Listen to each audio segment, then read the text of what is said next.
হচ্ছে UK visa. UK কি visa? UK work visa. Normally তো ভিজিট সবসময় ওপেন থাকে, ইউকে ওয়ার্ক ভিসা চালু হচ্ছে। আমরা একটু পেছনে যাই, আমরা দীর্ঘদিন দেখে এসেছি যে ইউকে ওয়ার্ক ভিসাটা চালু নেই এবং ইউকেতে অবস্থিত বাংলাদেশি তথা বিভিন্ন দেশের কিছু প্রতিষ্ঠান বন্ধ হয়ে যাচ্ছে, ডে বাই ডে বন্ধ হয়ে যাচ্ছে। কী জন্য? কর্মী সংকটের কারণে। এই কর্মী সংকট তারপরে সেখানে বন্ধ হয়ে যাচ্ছে কারণ তাদের ভিসা সিস্টেমটা চালু না হওয়ার কারণে। যে এখন যেমন ইংল্যান্ডের গভর্নমেন্ট থেকে জানানো হয়েছে জানুয়ারি থেকে ওপেন হবে, এটা দীর্ঘদিন যাবৎ বন্ধ ছিল।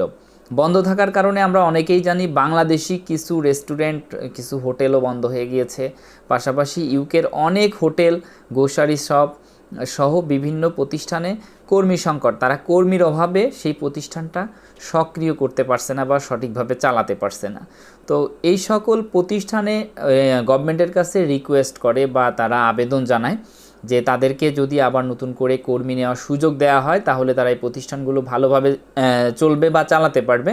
ইউকে গভর্নমেন্ট থেকেও যাচাই করে দেখে যে আসলে কর্মী সংকটের জন্য প্রতিষ্ঠানগুলো আসলে নুয়ে পড়ছে। এই প্রতিষ্ঠানগুলোকে এবং ইউকের অর্থনীতিকে আরও চাঙ্গা করার জন্য তাদের সেখানে কর্মী নেওয়া প্রয়োজন। তো এই কর্মী নেওয়ার জন্য তারা একটি সার্কুলারও দিয়েছে যে জানুয়ারি থেকে হয়তো এই সুযোগটা আসবে, এখানে বাংলাদেশিরাও অংশগ্রহণ করতে পারবে। তো এখানে অনেক মতভেদ রয়েছে। সেটা হচ্ছে যে ইউকে গভর্নমেন্ট পাবলিশড করেছে তারা কিছু কিছু তাদের আগে কাজ করার জন্য যে পদগুলো ছিল সেই কিছু কিছু পদ আছে এবং কিছু কিছু পদ নেই। অর্থাৎ আমি বলতে পারি যেমন শেফ পদটা, শেফ পদ তারা বাদ করে দিয়েছে। শেফ নেই, কিন্তু শেফের এগেনস্টে আরও 4 ধরনের শেফ সেখানে যেতে পারবে। তো সবশেষে আমরা সব মিলিয়ে এটুকুই বলতে পারি শর্টকাট যে তারা যে কিছু পদ কমিয়েছে কিন্তু তার থেকে বেশি পদ তারা বাড়িয়েছে।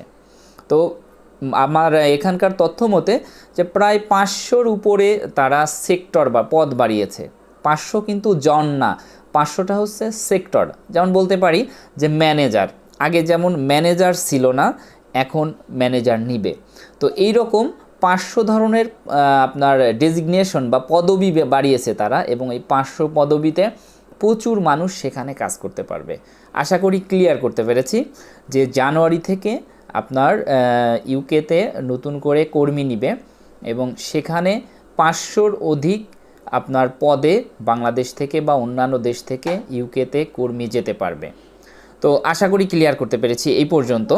কোম্পানিগুলোর মধ্যে আপনার কি আছে? বেশিরভাগই রয়েছে রেস্টুরেন্ট, তাছাড়াও আছে হোটেল, গ্রোসারি শপ, নির্মাণ শিল্প, আপনার বেকারি, পোলট্রি, কেয়ার গিভার, তারপরে আপনার সায়েন্টিস্ট, আর্টিস্ট, বিভিন্ন বুসার, এ ধরনের অনেক পদ রয়েছে, প্রতিষ্ঠান রয়েছে। এই সকল প্রতিষ্ঠানে এরা যে কাজ করতে পারবে, কাজের সুযোগ থাকবে। স্যালারি নিয়ে অনেকেই কথা বলেছিলেন, তো স্যালারি আপনাদেরকে জানিয়ে রাখি। সর্বনিম্ন সেখানকার স্যালারি হবে আপনার 20,500 পাউন্ড। আপনারা দেখে নেবেন যে ইউকে 1 পাউন্ড সমান কত। এখন বর্তমানে মনে হয় আছে 111 টাকা সামথিং। তো অর্থাৎ সেখানকার 1 পাউন্ড সমান বাংলাদেশের 111 টাকা প্লাস। এবং সেখানে যদি বাংলাদেশ থেকে ওয়ার্কার বা কর্মী বা জব হোল্ডার যায় তো তারা সর্বনিম্ন 20,500 পাউন্ড সেখানকার স্যালারি পাবে। এবং একটা সুযোগ হচ্ছে সবার জন্য যে ইউকেতে গিয়ে সেখানে 5 বছর থাকলে পরবর্তীতে সেখানকার সিটিজেনশিপের জন্য, নাগরিকত্বের জন্য সেখানে অ্যাপ্লাই করা যায়।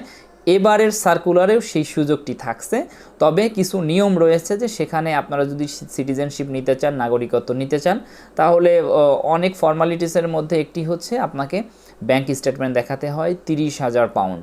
তো এবারও সেটা রয়েছে, সেটা আপনাকে দেখিয়ে তারপরে সেখানকার নাগরিকত্ব আপনি নিতে পারবেন। তো এই বিষয়টি গেল। এখন সেখানে বেশিরভাগ কাজ রয়েছে রেস্টুরেন্টের।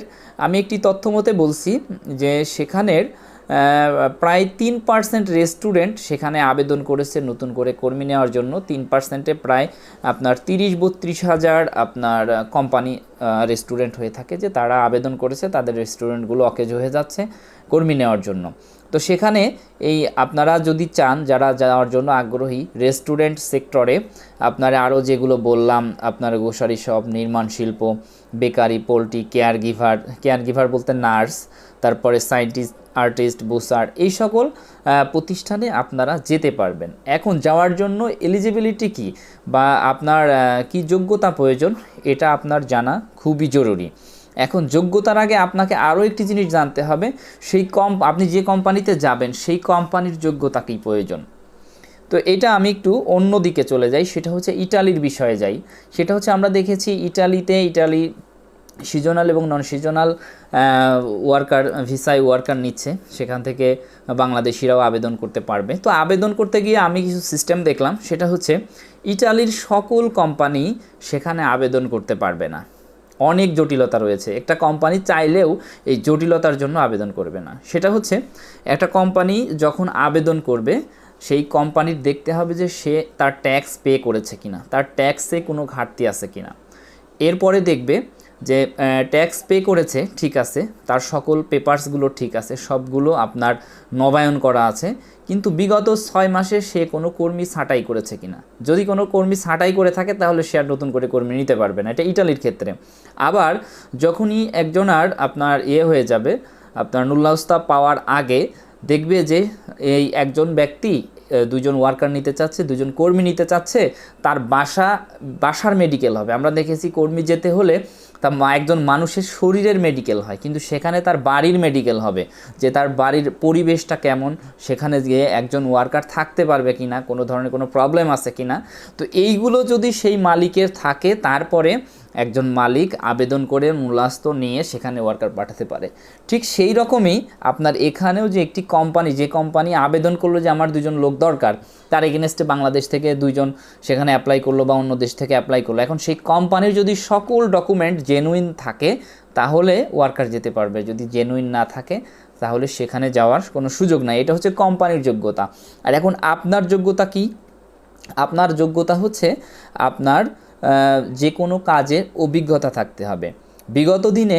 বিগত সময়ে যে কাজটা ছিল সেটা হচ্ছে একজন কর্মীকে মিনিমাম 5 বছরের অভিজ্ঞতা সম্পন্ন হতে হয়েছিল, এটা গভর্নমেন্ট থেকে বলা ছিল, ইউকে গভর্নমেন্ট থেকে। কিন্তু এখন ইউকে সরকারের যে বিবৃতি, সেখানে তারা বলেছে যে একজন ওয়ার্কারের অভিজ্ঞতা কতটুকু হবে এটা নির্ধারণ করবে ওই কোম্পানি। অর্থাৎ আপনি যে কোম্পানিতে যাবেন সেই কোম্পানি যদি চায় যে আপনার অভিজ্ঞতা মিনিমাম 10 বছর লাগবে, তাহলে 10 বছর দিতে হবে। যদি চায় 3 বছর লাগবে, 3 বছর দিতে হবে। তবে সর্বনিম্ন আছে 1 বছর, সর্বনিম্ন 1 বছর চাইলে সর্বনিম্ন 1 বছরে আপনি যেতে পারবেন। এবং সবশেষ যেটা না হলে আমরা যেতেই পারবো না, আমার মামা থাক, খালু থাক, যেই থাক, সেটা হচ্ছে IELTS, অর্থাৎ ইংলিশ ল্যাঙ্গুয়েজের যে কোর্স আছে, আমরা জানি একটি কোর্স করতে হয় এবং সেখানে পরীক্ষা দিতে হয়, সেখান থেকে পাস করতে হয়। তো আপনার এই IELTS আপনাদের লাগবে এবং IELTS-এর স্কোর মিনিমাম 4.5 লাগবে। আর IELTS সম্পর্কে যদি আপনার ধারণা কম থাকে তাহলে বাটনে ক্লিক করবেন, একটি ভিডিও আছে, আপনি দেখে আসতে পারেন। IELTS-এর ডিটেলস আপনাকে সেখানে বুঝিয়ে দেওয়া হয়েছে, আমি ডেসক্রিপশন বক্সেও ভিডিও লিঙ্কটি দিয়ে দিব, তাহলে আপনি IELTS সম্পর্কে জানতে পারবেন। তো এখন সব কথার এক কথা, আপনি যদি এই ওয়ার্ক ভিসায় ইউকে যেতে চান, আপনার সকল যোগ্যতার পাশাপাশি একটি যোগ্যতা লাগবে, সেটা হচ্ছে ইংরেজিতে দক্ষ হতে হবে। আপনি ইংরেজিতে কন্টিনিউ বলতে পারেন, ওটা বিষয় না, আপনি বলতে পারলে হবে না, আপনি যে বলতে পারেন এর সার্টিফিকেট লাগবে। আর এর সার্টিফিকেট কোনো ইনস্টিটিউট থেকে নিলে হবে না, এর সার্টিফিকেট লাগবে ব্রিটিশ কাউন্সিলের, যে আপনার IELTS আছে, সেই IELTS করতে হবে আপনাকে। সেই জন্য যদি যেতে আগ্রহী হন তাহলে অবশ্যই ভাষার দিকে ফোকাস করুন। আর ভাষা যদি না জানেন, কোনো লবিংয়ে আপনাকে সেখানে নিতে পারবে না।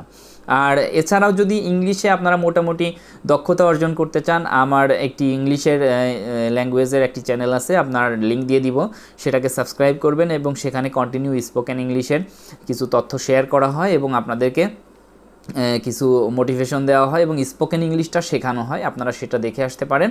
তো এই হচ্ছে ভিউয়ার্স ইউকে ভিসার খুঁটিনাটি। আমি আরও একবার আপনাদেরকে ক্লিয়ার করি যে ইউকে ভিসা ওপেন হচ্ছে, হ্যাঁ এটা হবে জানুয়ারি থেকে, যদি করোনা ভাইরাসের পরিস্থিতি